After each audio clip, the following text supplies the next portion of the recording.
नमस्कार। बतौर एक्टर आपके पास क्या-क्या कैपेबिलिटीज़ होनी चाहिए और क्या-क्या आपको करना चाहिए, इस पर थोड़ा-सा मैं अपना और आज तक जो कुछ भी सीखा है, थोड़ा बहुत समझा है अभिनय को, तो उस दृष्टिकोण से अपना एक व्यू रखना चाहता हूँ।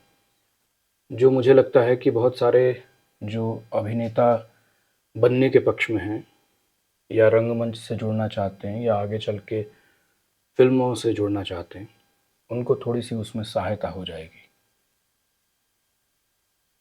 और कई बार मैं ये मानता हूँ कि अभिनय की तरफ झुकाव और एक्टिंग करने का शौक रखना या साहित्यिक अभिरुचि होना, जिसमें कहानी लिखना, कविता लिखना और कई बार ललित कलाओं से जुड़ जाना, ड्राइंग, पेंटिंग, डांसिंग, इन सब से जुड़ने से आपके व्यक्तित्व में एक निखार आता है।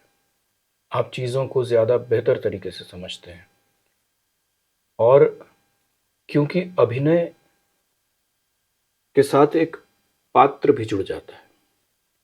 नृत्य के साथ भी पात्र जुड़ सकता है, जुड़ता भी है, लेकिन फिर भी वो नृत्य जो है वो एक व्यक्ति विशेष नृत्य कर रहा होता है। लेकिन अभिनय के साथ-साथ एक व्यक्ति विशेष का ही अभिनय हर बार होगा ऐसा नहीं होता। उसमें पात्र परिवर्तन होता रहता है, चरित्र परिवर्तन होता रहता है। तो इसलिए बेहद बेहद ज़रूरी है कि हम इस बात को समझें कि किसी पात्र विशेष को गढ़ने के लिए बतौर अभिनेता हमारे को क्या-क्या काम करने पड़ते हैं, क्या-क्या काम करने चाहिए। शुरू से शुरू करते हैं। पहली चीज़ ये है कि अभिनय जो है वो 2 प्रकार से होता है, एक शरीर से और एक बोलने से। एक का संप्रेषण आँखों के थ्रू व्यक्ति के दर्शक के मन में होता है और एक सुन कर के। और आपको कहीं न कहीं इन दोनों ही पक्षों में बतौर अभिनेता पूरी शिद्दत से, पूरी मेहनत से, पूरी ईमानदारी से उन दोनों ही पक्षों को समझना होता है और उन दोनों ही पक्षों में खुद को तैयार करना पड़ता है। अब आप ये समझें कि आवाज़ की जब मैं बात करूँ, तो आवाज़ का मतलब ये नहीं है कि आपका एक बहुत ही बेस वॉइस हो, भारी आवाज़ हो, ऐसा बिल्कुल ज़रूरी नहीं है। लेकिन बतौर अभिनेता आपके अंदर वो रेंज दिखनी चाहिए, जहाँ पर आप अपने किरदार को उपयोग कर सकें।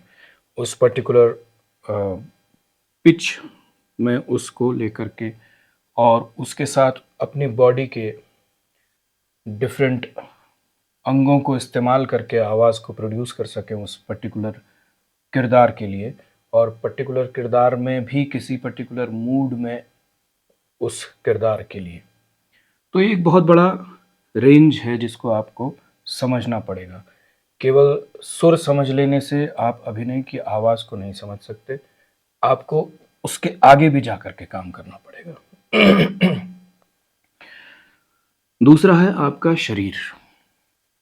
शरीर में भी सबसे जो महत्वपूर्ण है आपके चेहरे के हाव-भाव, आपके बॉडी का मूवमेंट, आपके चलने का तरीका, बैठने-उठने का तरीका, हाव-भाव, हाथ-पैर चलाने का तरीका, बोलते समय आपके हाथों का एक्सप्रेशन, हाथों को किस तरह से आप ले जाते हैं, एक्सप्रेशन नहीं कहना चाहिए, संचालन और चेहरे पर जो भाव प्रदर्शित होता है, जिसको एक्सप्रेशन कहते हैं, उस पर काम करने की ज़रूरत है। लेकिन मज़े की बात सबसे ज़्यादा जो है, आप अभिनय करते समय अपनी आवाज़ को शायद सुन सकते हैं, लेकिन अपनी शक्ल को नहीं देख सकते। ये एक बहुत ही बड़ा एक प्रॉब्लमैटिक चीज़ है कि जो आप अपने चेहरे को देख ही नहीं पाएँगे, जिससे वो भाव प्रदर्शित हो रहा है। हो सकता है आप अपनी आवाज़ को चोरी-छुपे कानों से सुन लें। तो अब आपको अभिनय भी करना है और आप देख भी नहीं पा रहे हैं, यानी एक बिना विंडशील्ड की गाड़ी को आप चला रहे हैं, क्योंकि आपको सामने कुछ दिखाई नहीं दे रहा। आप सही एक्सप्रेशन दे पा रहे हैं कि नहीं दे पा रहे हैं आपको नहीं पता। तो उसके लिए बतौर अभिनेता, और ये अच्छा पक्ष है, इस पर आप जरूर थोड़ा और गौर करेंगे कि आप खुद को अभिनय करते हुए देखते नहीं हैं, देख नहीं पाते। तो कई बार आपको ये पता नहीं होता कि आप जो एक्सप्रेशन देना चाहते हैं वो आ भी रहा है कि नहीं आ रहा है। वो आपको कभी नहीं दिखाई देगा जब तक कि वो रिकॉर्ड ना किया जा रहा हो। तो ये देखिए कितनी बड़ी विडंबना है। एक एक्टर कभी अपनी एक्टिंग को खुद से देख नहीं सकता। तो अब वो किस बात से एक्टिंग को महसूस करेगा? तो वो महसूस करेगा कि उसके अंदर वो भाव आ पाया कि नहीं आ पाया। उदाहरण के लिए, अगर मुझे किसी एक जगह पर हंसना है, किसी एक पर्टिकुलर पॉइंट पे, तो क्या मैं अंदर से उस पॉइंट पर पहुंचा कि मेरी हंसी फूटी,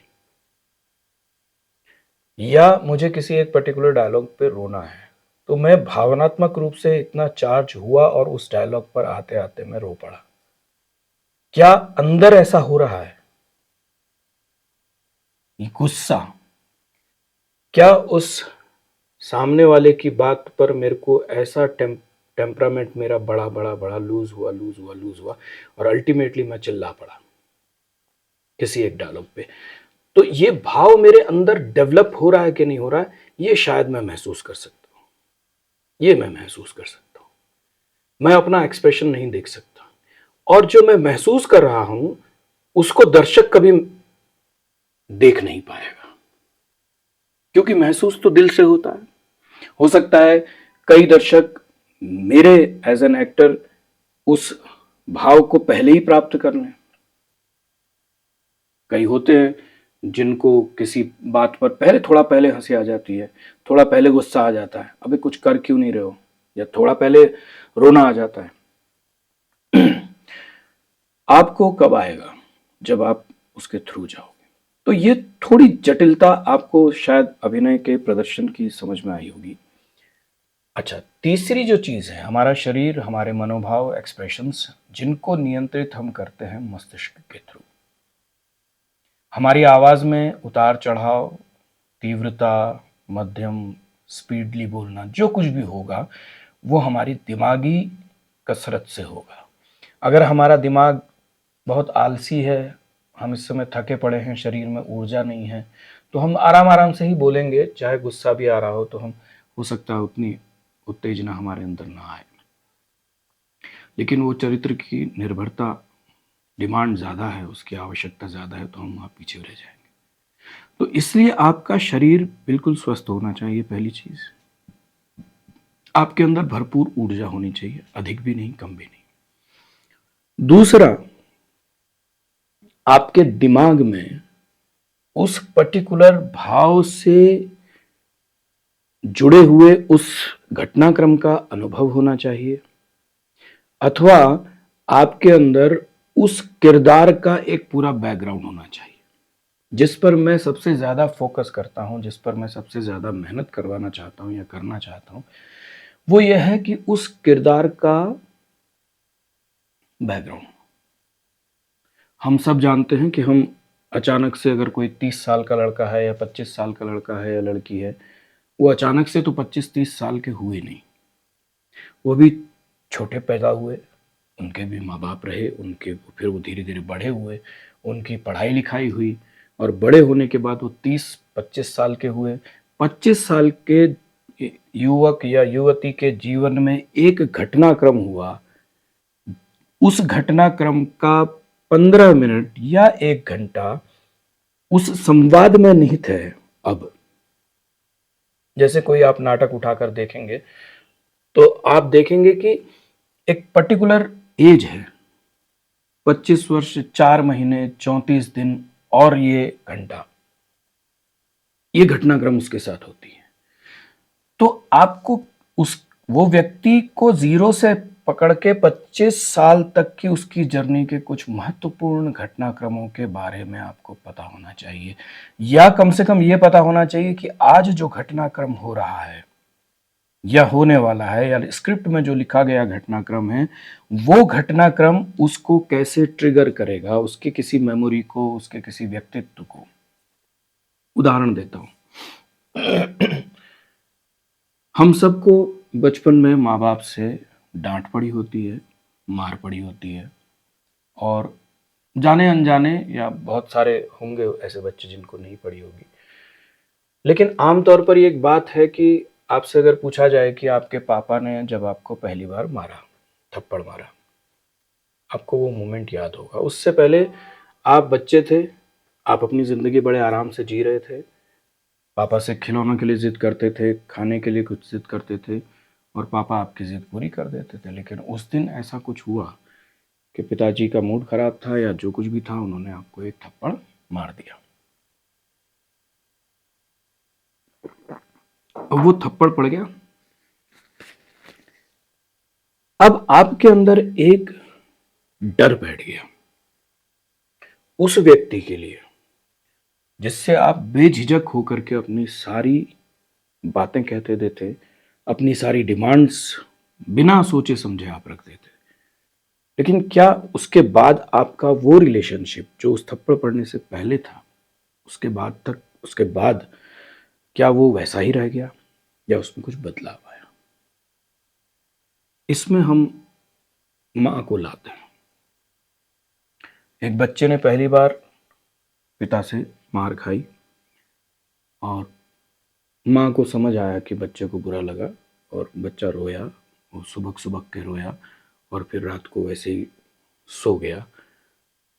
और इसके बाद से उसके जीवन में जब भी वो तकलीफ आई, डर लगा उसको, तो उसको सामने पर पिताजी का थप्पड़ याद आया। सपने में कई बार हम देखते हैं, बच्चों के साथ अक्सर ऐसा होता है कि वो डर के उठ जाते हैं, तो वो बच्चे के डर के उठ जाने की वजह शायद पिताजी का थप्पड़ उसको सपने में भी दिखाई देता था। ये बात माँ ने नोटिस की और माँ ने पिताजी को बोला कि आपके उस थप्पड़ से ये डर गया है और इसको सपने में भी वो दिखाई देता है।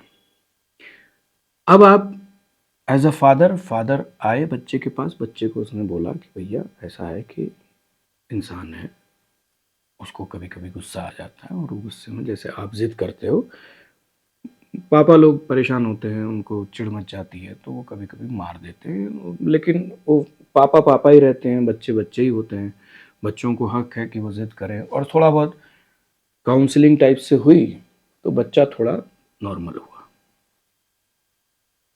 अब ये बच्चे की मानसिक अवस्था पर निर्भर करेगा कि वो कितना नॉर्मल हुआ। हो सकता है वो हाँ हाँ कहे, क्योंकि वो उसी डर के साथ में चले कि यार पिताजी थप्पड़ मार देते हैं, तो उनकी बात सुनो चुपचाप, हाँ हाँ हाँ हाँ कहते रहो, और इंतज़ार करो कि पापा कब उठ करके जाएंगे, और मैं फिर थोड़ा सा नॉर्मल हो जाऊंगा। क्योंकि वो जो धागा टूट गया है, जो वो जुड़ने में थोड़ा कठिनाई हो रही है, काइंड ऑफ उसके अंदर बैठा है। ये बच्चा जब 25 साल का होगा और उस घटनाक्रम के सामने आएगा, ये कैसे रिएक्ट करेगा? क्या ये पिताजी का थप्पड़ गांव में, शहर में, या किसी अन्य व्यक्ति द्वारा थप्पड़ मारे जाने की प्रतिक्रिया में झलकेगा? ये मैं बहुत छोटा सा उदाहरण दे रहा हूं।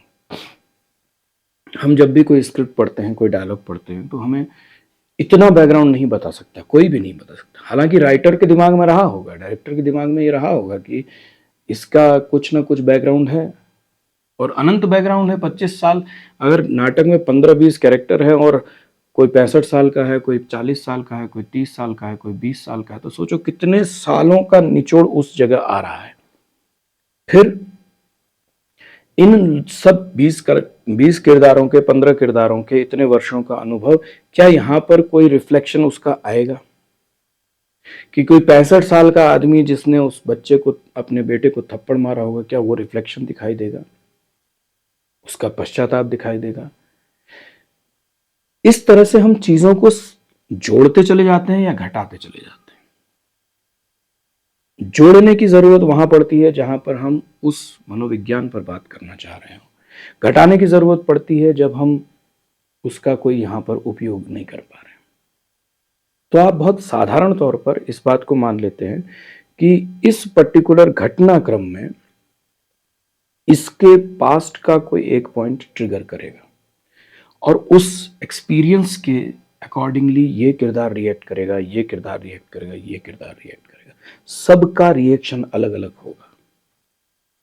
सपोज कीजिए आपको कोई थप्पड़ मार रहा है, हस्बैंड एंड वाइफ हैं, पति से बात हुई, पति को गुस्सा आ गया और पति ने थप्पड़ जड़ दिया।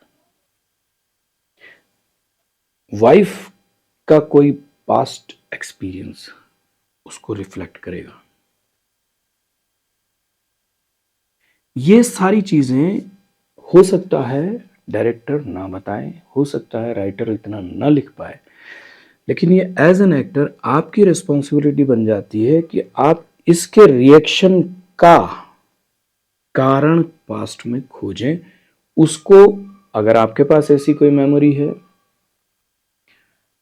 तो उससे एसोसिएट करके रिएक्शन जनरेट करें।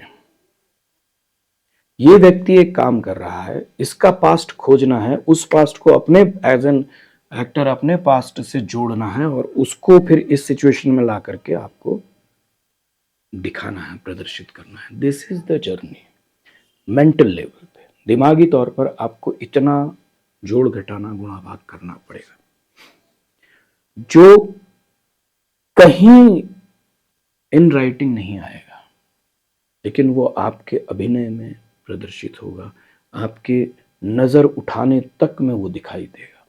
अदरवाइज आपके पास क्या होता है, आपको कोई थप्पड़ मार देता है तो उसका रिएक्शन आपका अपना होगा, उस किरदार का नहीं होगा, क्योंकि आप उस किरदार तक तो गए ही नहीं थे। जब तक आप उस किरदार तक जाएंगे नहीं, आपका रिएक्शन आपका कैसे होगा? तो ये एक पूरा मनोविज्ञान है उस किरदार का, जो उसके जीवन में उस वक्त घट रहा है, जो मंच पर घट रहा है। ये एक एरिया है जिस पर आपको सबसे ज़्यादा काम करना पड़ता है। हम लोग कहते हैं कई बार कि आइसबर्ग की हम बात करते हैं, बर्फ़ जो पानी में डूबी होती है। सिद्धांत है कि उसका 1/10 भाग ऊपर दिखाई देता है, बाकी भाग नीचे छुपा होता है पानी के अंदर। एक्टिंग में आप ये मान के चलिए कि 1% वाला आइसबर्ग है, जिसका 1% भाग ऊपर दिखाई देता है और 99% भाग पीछे होता है। आपको इस 1% भाग को दिखाने के लिए 99% की जर्नी आपको करनी ही करनी पड़ेगी। अगर आप नहीं कर पाएंगे तो आप रह जाएंगे। सो ये एक है जिसका अभी आपकी मैंने आवाज़ पे कोई काम नहीं करा है, आपकी बॉडी लैंग्वेज पे कोई काम नहीं करा है, आपके शरीर पर कोई काम नहीं। ये काम हो रहा है दिमागी तौर पर, सोच के तौर पर, अभिनय के लिए। हम बात कर रहे हैं अच्छे अभिनय को कैसे आप कर सकते हैं। तो उसके लिए एक तरफ आपकी आवाज़ है, एक तरफ आपका शरीर है, दूसरी तरफ है आपका रिसर्च, मनोविज्ञान, जो सबसे ज़्यादा महत्वपूर्ण होता है। आपका प्रश्न होगा कि क्या भारत में ऐसी ही एक्टिंग होती है? क्योंकि जब आपको मैं इस तरह के मनोविज्ञान की बात करूंगा तो आपको बहुत कम ऐसे एक्टर्स होंगे, या बहुत कम ऐसी फिल्म्स होंगी, या बहुत कम ऐसे नाटक होंगे। नाटकों में तो फिर भी इस प्रकार के काम होते हैं, लेकिन आपको फिल्मों में ऐसा बहुत कम दिखाई देगा। आप मुख्य किरदारों के नाम ले लीजिए, लेकिन जो कमल हसन जैसे कलाकार हैं, मुझे लगता है कि शायद वो लोग इस हद तक जाते होंगे। नसीरुद्दीन शाह जैसे कलाकार हैं, वो शायद इस हद तक जाते होंगे। बहुत कम फिल्मों में, लेकिन मनोज वाजपेयी जैसे कलाकार भी शायद, वो मनोज जी तो के लिए तो निश्चित रूप से कहा जा सकता है कि वो उस हद तक जाते हैं। ऐसे ही बहुत सारे और कलाकार होंगे। आप सोचिए, जितने भी किरदार आप देख लीजिए, अभी धुरंधर में आप जो आर माधवन का जो गेटअप और कैरेक्टर देख रहे हैं, वो 3 इडियट वाले माधवन से अलग है। वो बॉडी लैंग्वेज वो कहाँ से अचीव किया होगा, कैसे अचीव किया होगा? कहीं तो अंदर उसके मनोविज्ञान गया है। अमजद खान शोले फिल्म अब सोचिए वो चाल ढाल हाव भाव वो कैसे अचीव किया होगा। वो सोच, वो लुक्स, वो सांस लेना, मैं तो कहता हूं कि सांस लेना भी आपको ऑब्जर्व करना पड़ेगा, उसको पैदा करना पड़ेगा। सांस लेने का भी अपना एक तरीका होगा, हर किरदार का अलग अलग होगा। हर इंसान अपने अपने तरीके से सांस लेता है। अगर आप उस हद तक जाएंगे तो आपको डिफरेंस समझ में आएगा।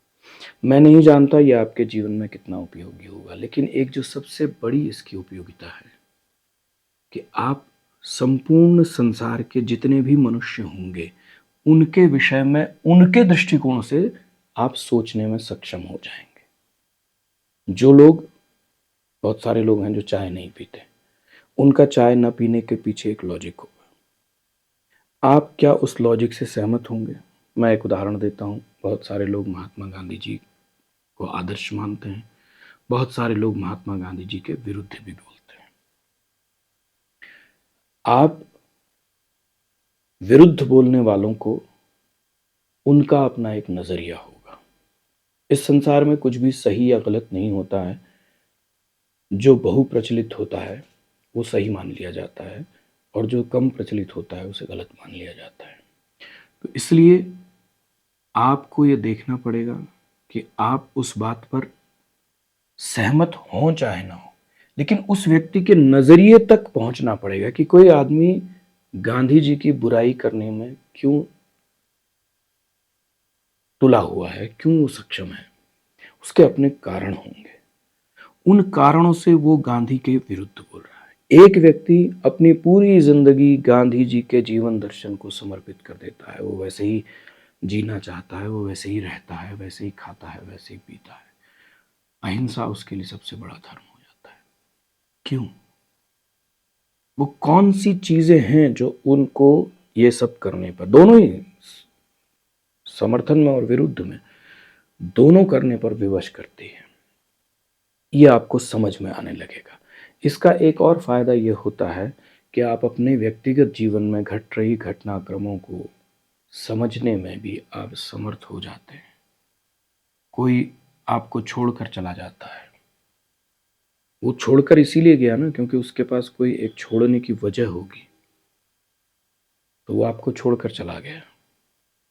कोई व्यक्ति आपके साथ रहना चाहता है तो उसकी आपके साथ रहने के पीछे कोई वजह होगी। अगर ये वजह आप निकाल करके उस व्यक्ति के दिमाग में डाल सकते हैं, जो नितांत असंभव काम है लेकिन किया जा सकता है, आप बदल सकते हैं। और कम से कम आप अपने दिमाग में डाल सकते हैं। अगर कोई आपको छोड़कर चला गया और आपके मन को ठेस लगी है तो आपको कारण ढूंढने पड़ेंगे कि आप उस व्यक्ति से नफरत भी ना करो और उसके लिए जाने से दुखी भी ना हो। वो लॉजिक्स आपको देने पड़ेंगे। आप हो सकता है 10 बार नाकाम रहो, 11वें बार कामयाब हो। आप हो सकता है जीवन भर कामयाब ना हो, लेकिन बतौर अभिनेता आपको वो पॉइंट्स धीरे धीरे मिलने लगेंगे। क्योंकि अल्टीमेटली हम, एक बात सबसे ज्यादा जरूरी ये है कि एक ह्यूमन बॉडी अपने आप में जीवित रहने के लिए, सुखी रहने के लिए, प्रॉस्परसी के लिए वो समर्थ है अपने आप में। उसको किसी दूसरे व्यक्ति की जरूरत नहीं है। वो खुद से आराम से जी सकता है, संपूर्णता से जी सकता है। हाँ, पुरुष है तो अकेले बच्चे पैदा नहीं कर सकता, स्त्री है तो बच्चे पैदा नहीं कर सकती, अदरवाइज वो जी सकता है। इसलिए आप उस मन स्थिति को पकड़ने की आपको कोशिश करनी पड़ेगी। ये कुछ मनोवैज्ञानिक पहलू थे जिन पर मैंने इस एपिसोड में बात की है। इस पर अभी बहुत सारी चर्चाएं होंगी आगे, आप भी अपना योगदान देंगे। तो आप किसी भी अभिनय को, किसी भी संवाद को बोलने से पहले जब तक ये पूरा उसका पृष्ठभूमि नहीं समझेंगे, आपका अभिनय कमजोर रहेगा। वो कहीं से उठाया हुआ होगा, वो कहीं से चुराया हुआ होगा। कोई भी डायलॉग छोटा हो बड़ा हो, किरदार छोटा हो बड़ा हो, कम देर के लिए हो, लेकिन उसकी जर्नी, अगर कोई 30 साल का किरदार है तो उसने 30 साल अपनी जिंदगी जी है, भले ही इस प्लेटफॉर्म पर उसका काम 2 मिनट का हो। लेकिन उस 2 मिनट में उसके 30 साल की जर्नी है शामिल। यह आपको विश्वास दिलाना पड़ेगा ऑडियंस को। आगे के कुछ एपिसोड्स में इसी को थोड़ा सा और विस्तार देंगे और साथ ही ये चर्चा करेंगे कि हम किस तरह से अपनी आवाज़ पर हम काम करेंगे और किस तरह से हम अपने शरीर पर काम करेंगे। इस एपिसोड से रिलेटेड अगर आपकी कोई क्वेरीज हैं, कोई प्रश्न हैं, कोई आपको लगता है कि नहीं मैंने कोई बात गलत कही है जिससे आप असहमत हैं, तो आप अपनी असहमति पर भी 4-5 लाइनें, 10-12 लाइनें जितना भी आप लिखना चाहें लिख करके आप उस पर कमेंट बॉक्स में डाल सकते हैं और मैं उसका पूरा कोशिश करूँगा अगले एपिसोड में उसका रिप्लाई करूँ और उसको एलोबरेट करूँ, क्योंकि अभिनय कोई एक इंजेक्शन से आने वाली चीज़ नहीं है। ये जब आप सोचते हैं बहुत समय तक और फिर उसके बाद जब हम उसको उस पर्टिकुलर स्क्रिप्ट पे, उस किरदार पर, उस सिचुएशन पर अप्लाई करते हैं, फिर उसमें हम बहुत सारी चीज़ें हम उसमें अलग भी करेंगे। मैंने जैसे इसमें शुरू में कहा कि ज़रूरी नहीं है कि इस घटनाक्रम में उस किसी मेमोरी का भी हाथ हो जो यहाँ पे, ज़रूरी नहीं है कि आपकी सारी मेमोरीज़ की ज़रूरत यहाँ पड़ जाए, कोई एक मेमोरी की ज़रूरत पड़ेगी, सबकी ज़रूरत नहीं पड़ेगी, तो वो आपको निकालना पड़ेगा उसको। तो इसलिए हम अलग अलग सिचुएशंस पे उसको अप्लाई करेंगे और अप्लाई करने के बाद हम देखेंगे कि क्या वाकई में वो काम करा कि नहीं करा, और नहीं करा तो क्यों नहीं करा, क्योंकि ये प्रैक्टिकली है। आप जाएंगे, इस किरदार की के साथ कुछ घटनाक्रम हुआ, उसका रिएक्शन, आपके मन में प्रश्न आया कि हाउ विल ही रिएक्ट और शी रिएक्ट।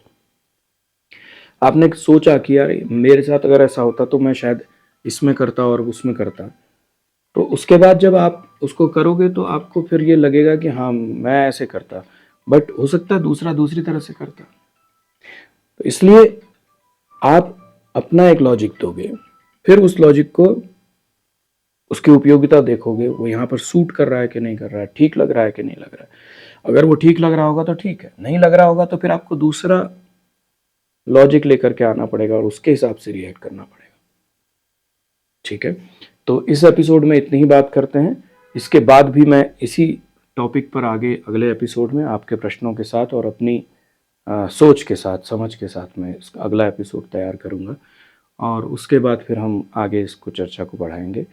फिर किसी एक एपिसोड में, दूसरे, तीसरे, चौथे में कहीं हम आवाज़ पर बात करेंगे और उस पर बात करते करते फिर हम, हो सकता है ये 7-8 श्रृंखलाओं में हम इस अभिनय को शायद मैं बताने में सक्षम हो जाऊं। और ये कोई ऐसा काम नहीं है जो मैं किसी को दिखाने या दर्शाने के लिए कर रहा हूँ, बस ये कर लेते हैं, उसके बाद इस पर मंथन करेंगे, विचार करेंगे कि इसका क्या असर हो रहा है और क्या कुछ निकल करके भी आ रहा है कि नहीं। एपिसोड को पसंद आए तो कमेंट्स ज़रूर करिएगा, मुझे उसका इंतज़ार रहेगा और अपने विचार इस विषय पर ज़रूर रखिएगा। अपने अभिनेताओं को, या अगर आप अभिनेता हैं तो अपने अनुभवों को भी साझा कीजिए, मुझे बड़ी सहायता मिलेगी। बहुत बहुत धन्यवाद।